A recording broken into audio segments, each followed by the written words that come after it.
Yeah, lastly but not least, because certain that's why I wrote in.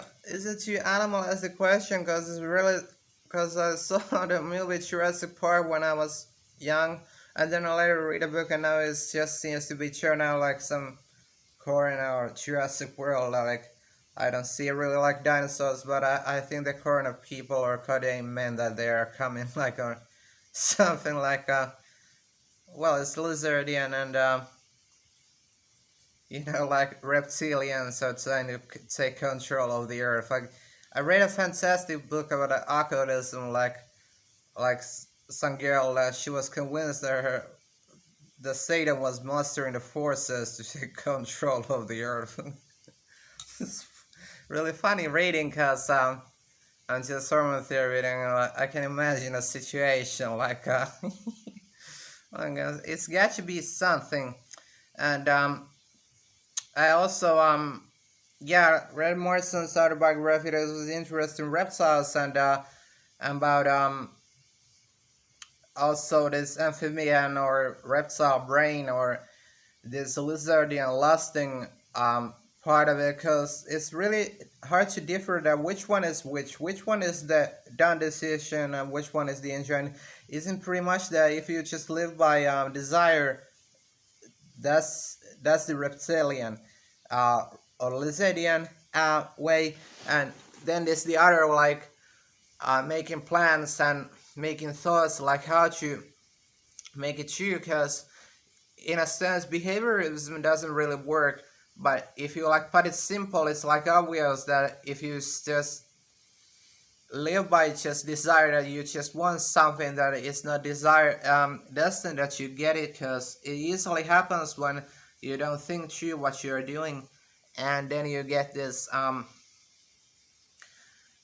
of stuff. Also, on the third that I noticed when I like kind of fell from the world from, because I was like topics that I'm talking in here are all dear to me, but my own hormone therapy I get some space outside for thinking like what is TV and what is movies and what is music, because it certainly doesn't seem to do some kind of good in form of meditation to be able to live in the middle of a suburban metropolitan city without touching the internet for almost 3 months. Because it was like hidden Sarah Harding's experience. Like, I'm like hanging around doing anthropology and studying predatory habits of demons, like local alcoholics or something like.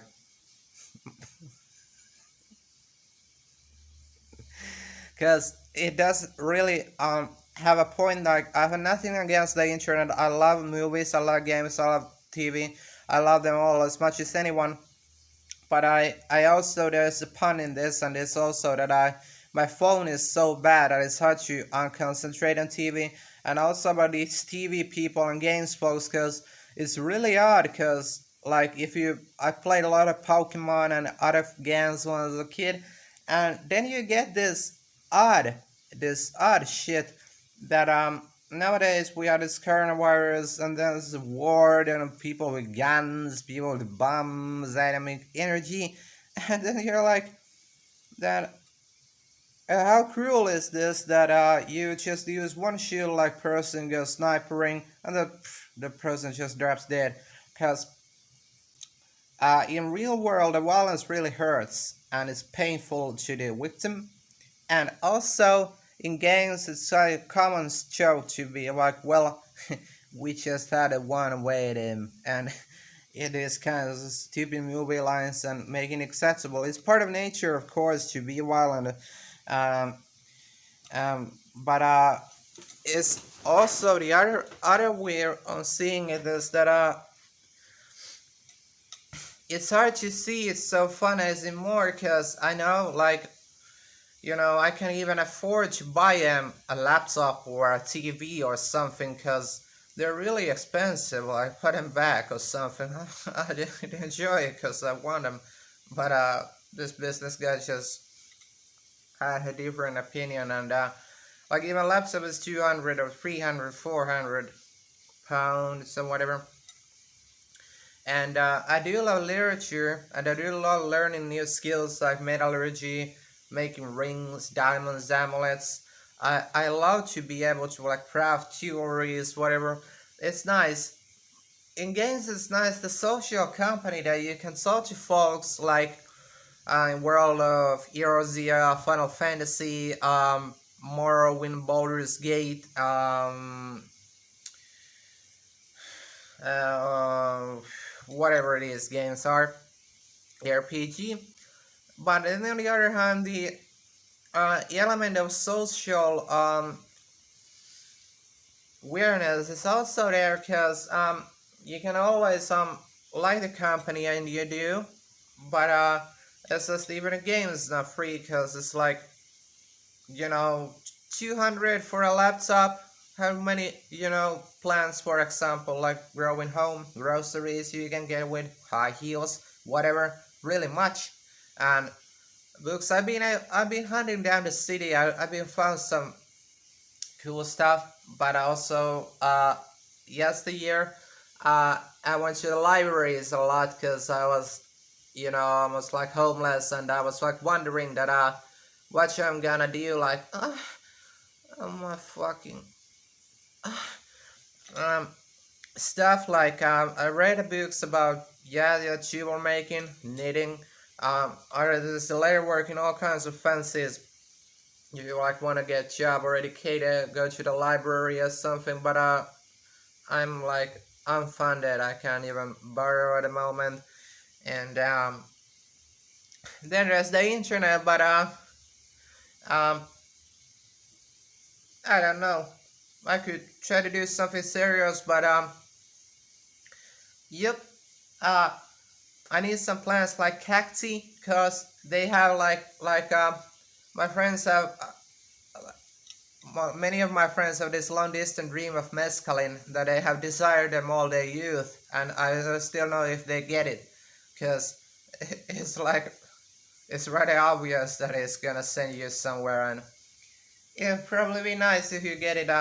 Is in Amsterdam, like you can get it, but it just grows in the desert, so you could go there and see if it's just there or something. And also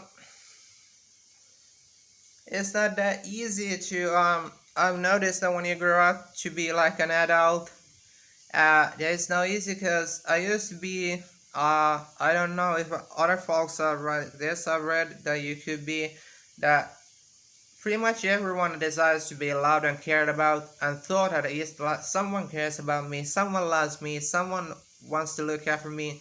But it's also this nature that because everyone also needs to feed her him herself. Like if I eat a pizza, some other doesn't get to eat that pizza, then that must also mean that in a sense this is just why relationships, like love relationships, are so hard, because anyone who wants to trust and believe that, hey, my loved one, my dear, is going to be there for me and we're gonna have it, or she or he is gonna save me and help me, or be there for me when others are not there for me or something.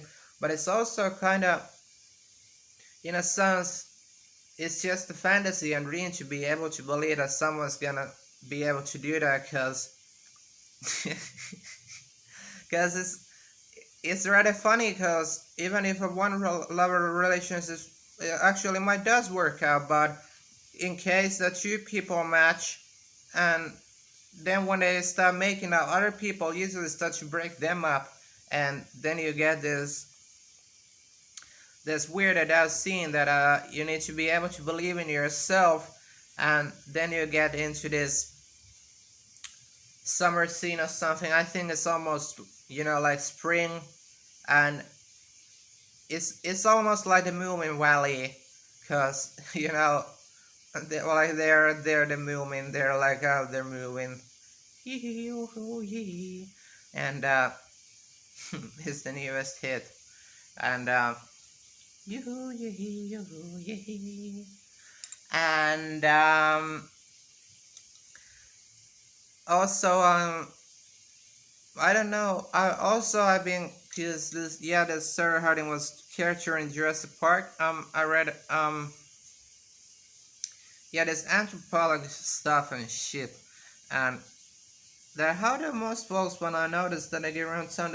For example, now you can ask me that am I blind? Cause I don't listen to music every time because my phone doesn't work. But how do other folks be able to do like go to work or anywhere if they don't have music? Like, isn't this a total cum dumpster? This so weirded out. That how can you? I could never do such thing because it's like it's like rather odd because major world class artists play like great rock and roll, whatever pop, technique, techno, whatever music, and then folks like go there while staring dead into space. But that's their form of entertainment, because what works for someone doesn't work out for everyone. And I don't know if that's smart, but I have seen them do it, and yep, that's just what it is.